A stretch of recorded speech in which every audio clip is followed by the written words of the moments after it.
জগন্নাথ জয় জগন্নাথ হারিয়ে গেল।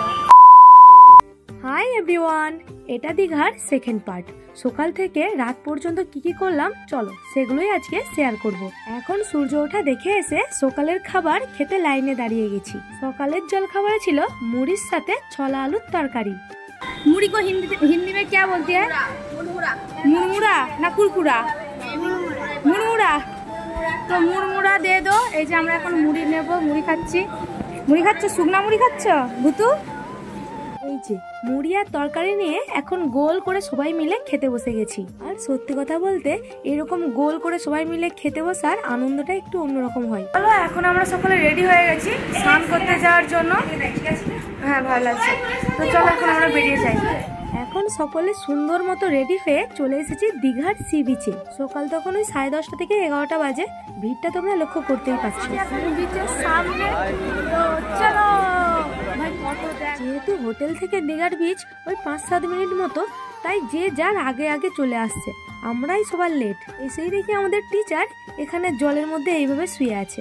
হয়তো আর কোনোদিনও কলেজ থেকে আমরা ঘুরতে যেতে পারবো না। এটাই হয়তো শেষবারের মতো একসাথে ঘুরতে গিয়ে আনন্দ করা। তাই আনন্দে এতটুকু কম্প্রোমাইজ করতে পারবো না। আমরা ছিলাম একটা গ্রুপে 7 জন, মানে 5 জন মেয়ে আর 2 জন ছেলে, পার্থ আর আশিস। ওদের কাছে অনেক করে আবদার করছিলাম যে আমরা এই রাইড গুলো করতে চাই। পার্থ তো কিছুতে যেতে চায় না, কারণ ও খুব ভয় পায়। কিন্তু আশিসের ছিল খুবই সাহস। তার জন্যই দেখো এখন আমরা করব রাইড। স্বপ্ন পূরণ হতে চলেছে। ফার্স্ট টাইম ঘুরতে চলেছি আমি। উফ, আর ফার্স্ট টাইম আমার বুক ডিপ করছে। তোমরা তো দেখেইছো এই কিছুদিন আগেই আমি দীঘা গিয়েছিলাম, কিন্তু সেরকম ভাবে আনন্দ করতে পারিনি। এই রাইড করার খুবই ইচ্ছে ছিল, কিন্তু সেটাও হয়ে ওঠেনি।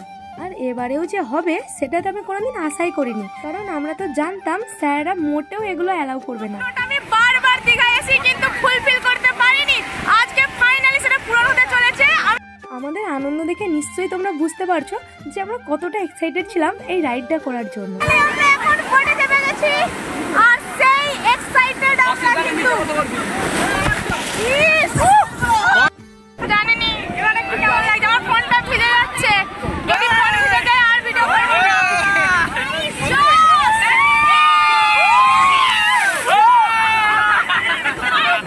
যা, প্রথমেই গেল ফোনটা শেষ হয়ে।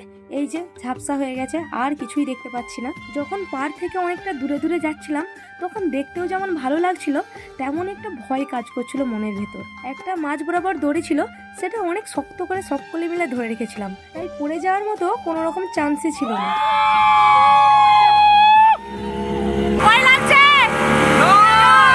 এখন যতটা গলা ফাটিয়ে নো বলছে, যাওয়ার সময় কিন্তু প্রত্যেকেরই মনে একটু আধটু ভয় ছিল, কিন্তু এখন পাড়ে ফিরছি তার জন্য ভয়টা আর নেই। মাঝ সমুদ্র থেকে এই পাড়ের মানুষগুলোকে তো বোঝাই যাচ্ছিল না। হ্যাঁ, পার হেড 100 টাকা করে নিয়েছিল ঠিকই, কিন্তু এই যে এক্সপিরিয়েন্স, এটা কিন্তু সবাই ভয়ের কারণে অর্জন করতে পারে না, যেটা আমরা শেষ পর্যন্ত পেরেছি।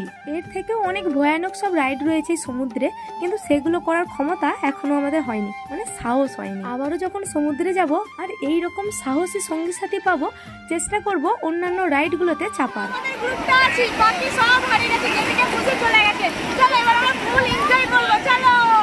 হ্যাঁ, এবার যাব একটু আনন্দ করতে দূরের দিকে। ফোনটা যেহেতু নিয়ে যাব না, তাই পারেই এরকম কীর্তন করছি। আর সমুদ্রে নেমে এতটা আনন্দ করতে পেরেছি পার্থ আর আশিসের জন্য। সমুদ্র থেকে এসেই এখন দুপুরে লাঞ্চ করতে বসে গেছি। আজকে আমাদের লাঞ্চের মেনু ছিল ভাত, ডাল, একটা সবজি, সাথে চিকেন। রান্নাটা হয়েছিল দারুণ টেস্টি, তার জন্য দ্বিতীয়বারও নিলাম। এখন চলছে হাড় বাছা পর্ব। খেতে কেমন লাগলো? ভালো। দেখতে সবাই খাচ্ছে, দেখতেই পাচ্ছ। এখন আমরা রেডি হয়ে গেছি জগন্নাথ দর্শন করতে যাওয়ার জন্য, যেটার জন্য আসা মেনলি দীঘাতে। তো এখন বসে গেছি টোটো, সরি এটা কি অটো। তো চলো জগন্নাথ দর্শন করবো, তাছাড়া তোমাদেরকেও দর্শন করানোর চেষ্টা করবো। কিছুক্ষণ রেস্ট নিয়েই বেরিয়ে পড়েছি দীঘার যোগুদাদাকে দর্শন করার জন্য। আর যেতে যেতে দেখলাম রাস্তার দুপাশ খুবই সুন্দর আলো দিয়ে সাজিয়েছে। এখন পৌঁছে গেছি জগন্নাথ ধামে, এখন দাঁড়াতে হবে লাইনে। এই হচ্ছে জগন্নাথ মন্দির। এত সামনে থেকে প্রথমবার দেখছি, আর এই এত বড় লাইন পেরিয়ে কখন যে যোগুদাদার সামনে যাব। ফাইনালি চলে এসেছি মন্দিরের সামনে। তো এখন আমরা ভেতরে প্রবেশ করব। কি কি নিয়মাবলী তো তেমন কিছুই জানি না।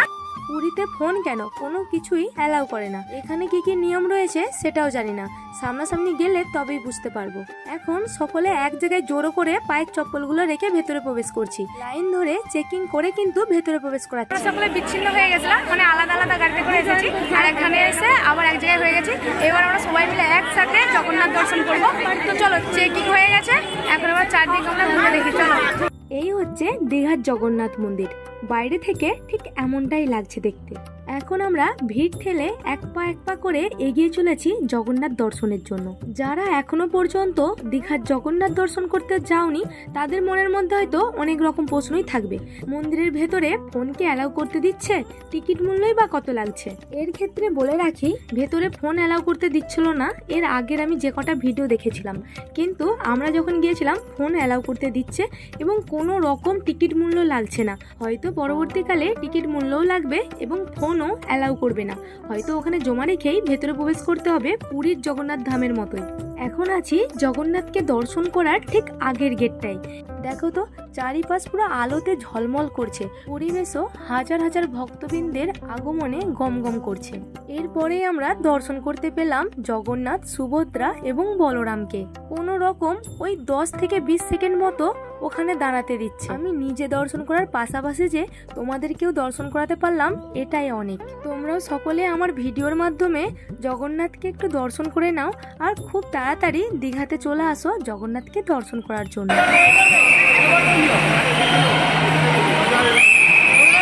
এরপর এখানে দিচ্ছিল জগন্নাথের পায়ের ফুল, সেটা নিয়ে এখন বাইরে বেরিয়ে আসলাম। 20 সেকেন্ডের অনেকটা বেশি সময়ই ওখানে আমরা থাকতে পেরেছিলাম, তার জন্য আরো বেশি ভালো লাগছিল। কোনো রকমে আমরা ঠেলে ঠুলে বাইরে বেরিয়ে এসেছি। ও তুই চলে আসছিস? চলে আসছে, প্রচুর ভিড়, প্রচুর মারাত্মক ভিড়। চলো এবার বাইরের দিকটাও ঘুরে দেখি। পুরীতেও যেমন অনেক শিলা এবং কষ্টি পাথর দিয়ে তৈরি নানা রকম ঠাকুর বিরাজমান রয়েছে, এখানেও তাই কয়েকটা মন্দিরে দেখলাম। এরপর ছাত্রছাত্রীদের নিয়ে এখানে চলছে আলোচনার পর্ব।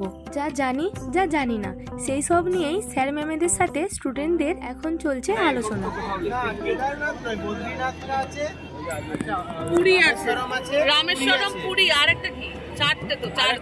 আমরা যেহেতু হিস্ট্রি ডিপার্টমেন্টের ছাত্রছাত্রী, তাই কোনো জায়গায় গিয়ে তার সম্বন্ধে জানা খুবই জরুরি, বিশেষ করে ইতিহাস প্রসিদ্ধ যে কোনো স্থান। দীঘার জগন্নাথ মন্দির সম্পর্কে কম বেশি আমরা অনেকেই জানি। কিছু বুঝতে পারছেন? কিছু বুঝতে পারছেন না? না, আলোচনার পর এখন আমরা জগন্নাথকে আবারও প্রণাম করে বাইরে বেরিয়ে আসলাম।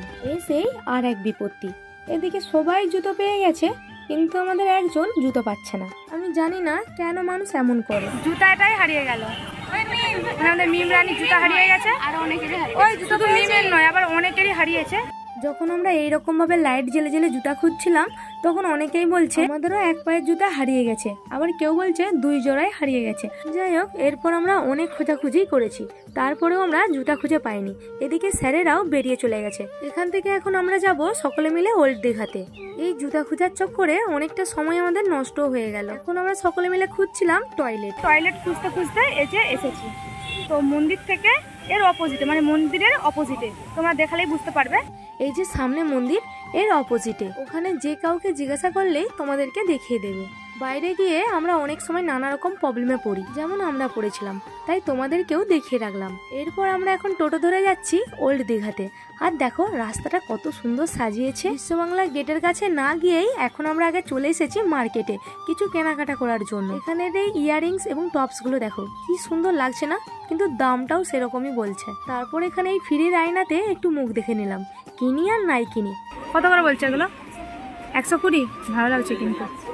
আগে আমাদের বাড়িতে এরকম ধরনের একটা আয়না ছিল, কিন্তু বর্তমানে আর নেই, কারণ ভেঙে গেছে। তাই ভেবেছিলাম নেব, কিন্তু নিয়ে আসার একটা ঝামেলা রয়েছে। যে মার্কেটটা চারিদিক ঘুরে ঘুরে এখন চলে এসেছি গোলা খাওয়ার জন্য। না না না না, মাছ মুরগি কোনো কিছুর গোলা না, এ তো বরফের গোলা।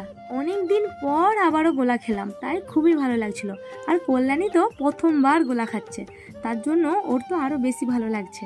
এরপর খেতে হতো একটু ভারী কিছু খাবার, তার জন্য আমার ফেভারিট এখান থেকে নিয়ে নিলাম মোমো। সব খাওয়ার শেষে মনে পড়লো ভিডিও করতে হতো। এর আগে যা কিছু খেয়েছি ভিডিও তো করতেই ভুলে গেছি। তবে মোমোটা যেমন পারে হোক, কিন্তু এই স্যুপটা একদম বেকার। মোমো খাবো করে মাথা খারাপ করে দিচ্ছিলাম। তার জন্যই ওনাদের বক্তব্য ছিল পেট কি ভরলো? হ্যাঁ, পেট ভরেনি ঠিক কথা, কিন্তু মন ভরেছিল। এরপর এই ফুচকা খেতে গিয়ে দেখো পাতাটাই উড়ে গেল, এত প্রচন্ড হাওয়া। আবারও পাতা দিচ্ছিল, আমি আর নিলাম না, কারণ ফুচকাটা একদমই ভালো লাগছিল না। তাই 2-4 পিস খেয়ে আমরা চলে আসলাম রুমে। ফ্রেশ হয়েও গেছি, এখন চলে গেছি রাতের খাবার খাওয়ার জন্য। তো সারা দিনটা খুবই সুন্দর কেটেছিল। আর তোমাদের কেমন লাগলো ভিডিওটা কমেন্টে জানিও। তো চলো দেখা হচ্ছে পরের পার্টে। টাটা।